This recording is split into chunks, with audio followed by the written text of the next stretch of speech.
G'day guys, welcome to today's hinge and core workout. The focus of today is going to be similar to what we saw on Monday. We're obviously trying to bring those key concepts through for our lifting sessions and start to get a little bit of repetition and build a pattern for our clients to get used to for the week.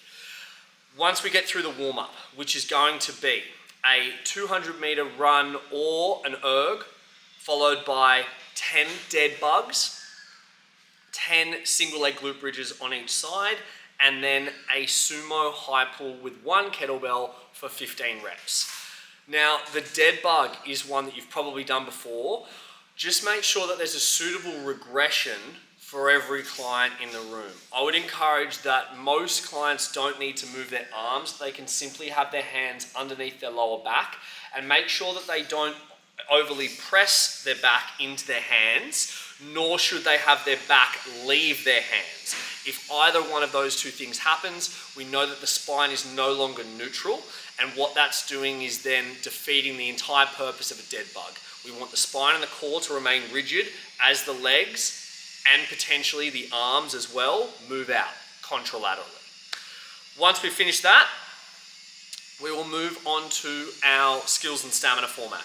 It's that same 90-second turnaround that we saw on Monday, and again, the timings are tight on purpose. We don't want these to be done in 45, 50, even 60 seconds to have a long rest between. The loading should be pretty moderate, and we want people to be moving almost for that whole 90 seconds, short 10, 15-second break, then they pick the weight back up and go again.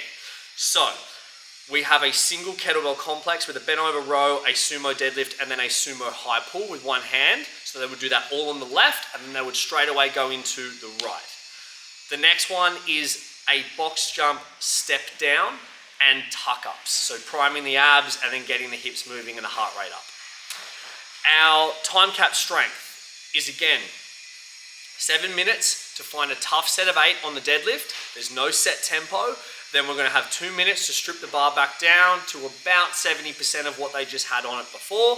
And then we want to see 6 reps every 2 minutes at a 2-second negative with a 1-second lockout, okay?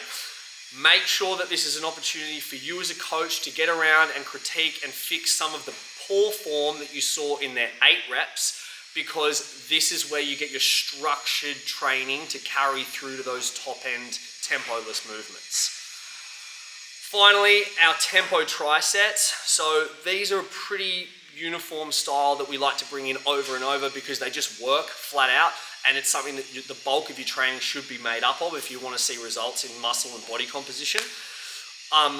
Working on wide grip pull-ups for this block, and also hip thrusts. So hip thrusts are something that we've got a lot of good feedback from everyone wanting, so we're just incorporating more of it on a Wednesday.